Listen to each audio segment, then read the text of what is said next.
գիտեմ, որ ձեր ընկերությունը, մտերմությունը դեռ 80-ականներից է ձգվում, ինչպես եք հիշում Աշոտ Նավասարդյան պետական գործչին։ Գիտեք, շատ կարճ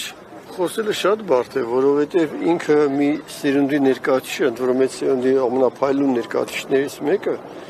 որը իր մեջ տանում էր այն կրակը, որը հազարամյակներ շարունակ օգնել է, որ մենք չձլվենք, չվերանանք, չընկրկենք, չնահանջենք։ Այդպիսի մարդիկ միշտ եղել են իրենց ժամանակների աղը, այդպիսի մարդիկ միշտ եղել են այն քչերից մեկը, որոնցով մենք կարողացել ենք իսկապես գոյատևել ու հնարավորինս անաղարտ մնալ։ Եվ այն ինչ որ արեց Աշոտ Նավասարդյանը, ես ասել եմ ու նորից եմ ուզում կրկնեմ, շատ քչերին է հաջողվում։ Ինքը երկու նայում կառույց թողեց մեր պետության ու ժամանակների համար։ Առաջին անկախության բանակներ, իսկ այդ տարիներին բանակը ամեն ինչ էր մեր համար։ Եվ ինքը իր անկախության բանակով ցույց տվեց, թե ինչպես կարելի է եւ ինչպես պետք է հայրենասիրությունը դրսևորվի։ Եվ երկրորդը Հայաստանի Հանրապետական կուսակցությունը համար 1 գրանցված կուսակցությունը, որը անկախություն ձեռք բերելուց հետո ինքը հասկացավ, թե արդեն այլևս անկախ պետությունում ընդհանրապես քաղաքական գործընթացները ինչպես պետք է կառուցվեն, պետք է կառուցվեն կուսակցական հարաբերություններով։ Ես կարծում եմ, որ իր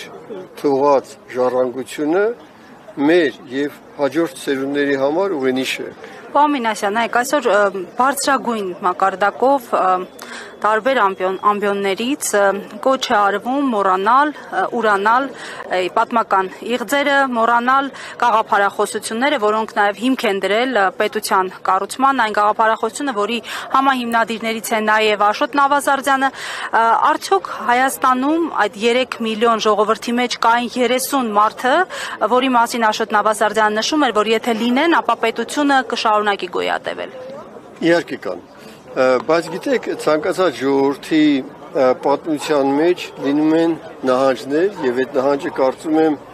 շատ կարեւոր է, որ մենք կարողանանք հաղթահարենք եւ այդ նահանջից հետո